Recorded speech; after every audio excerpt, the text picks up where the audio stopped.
Hi everybody, Dr. Jeff back with you again this week, back to our videos, and hope everybody had a great holiday. We got some snow out there, that was kind of nice to see. We actually had a white Christmas, which I wasn't expecting. Lots of snow shoveling, which is always good for business for us, I kind of like that. We have a new student with us starting now, is Fiona from University of Waterloo. She's going to be with us the next 4 months, and she's come up with a great topic today, which is? The health benefits of coffee versus tea versus water. So when you get up in the morning, are you one of these people who have to rush to get their cup of coffee and get going, or? No, I drink water. Yeah, me too. I know. I'm not much. I like the smell of coffee for sure, but I'm not a coffee drinker at all. Never have been. But lots of my friends and my kids all have to grab that cup of coffee in the morning to get themselves going. So why is that? Coffee has caffeine in it, which really gets your motor running and get you alert.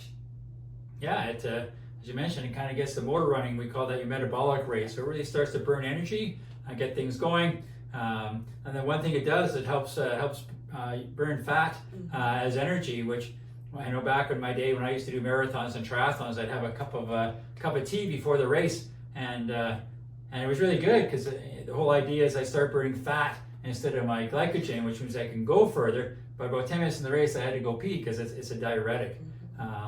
But it gets the motor running. But also other benefits with it is it's really good for your blood pressure. They found caffeine is good for your blood pressure. It's good for your circulation. They found that even holding that cup of warm coffee in the morning or tea in the morning is enough to kind of stimulate the blood flow and get your circulation going. So it's not even the caffeine sometimes, it's just that warmth holding it.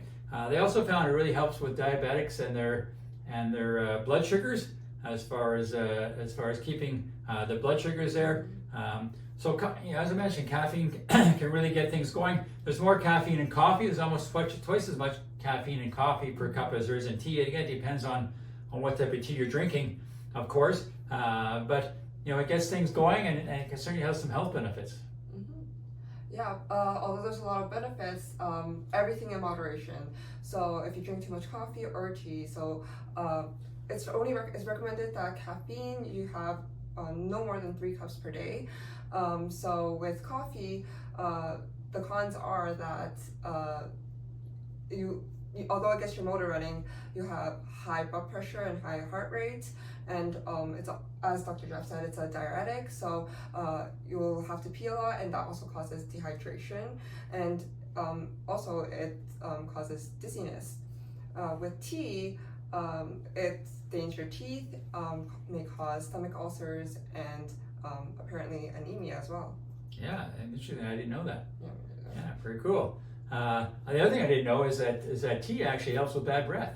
Oh, wow. Yeah, so the bacteria that's in your mouth that causes bad breath, there's the antioxidants and phenols that are in most of the teas will actually kill that bacteria, so it helps with your bad breath. That's really good to know. Yeah, so but of course water is probably the best thing you can drink. Water is 7% of your body's water, so you need lots of water. It's in all your joints. It's kind of cushions all your organs. You need water in your vascular system, so the red blood cells can kind of get somewhere. It has to go through the plasma, which is the water in there. So water is required for everything. It cools you down in the summertime. If you don't, the number of deaths in the Grand Canyon. We used to hike the Grand Canyon with my kids and stuff. You'd always read about the number of deaths in the Grand Canyon because people go down. It's so hot without water, and they dehydrate and pass away. So water is very important. Yeah. So it's recommended that you drink at least 8 tall glasses of water per day. But if it's really hot outside, or if you're doing a lot of exercises, it's recommended to drink a little bit more. As Dr. Jeff said, it's a huge detoxifier, and it's really beneficial for weight loss, actually. Yeah, a lot of weight loss programs want you to drink lots of water. That's again because it's a detoxifier. So as the body takes in all the toxins in your kidney and your liver, what can happen is it starts to bind to a bunch of materials and actually clumps together. So by drinking water, you flush all that stuff out, and you can lose weight. Yeah. So don't believe all the myths that said water adds on weight. Yeah. No, it's the best thing for you, Yeah. for sure. So I hope you enjoyed the video today. If you have any questions, you can always get back to us with your questions through the channel or email them to us. If you have any topics you want us to talk about, you can always share them with us, and we will certainly research it and talk about it. Give us a like, share with your friends, pass the word around. We'd like that. And here at Goals of Wellness, we got your back.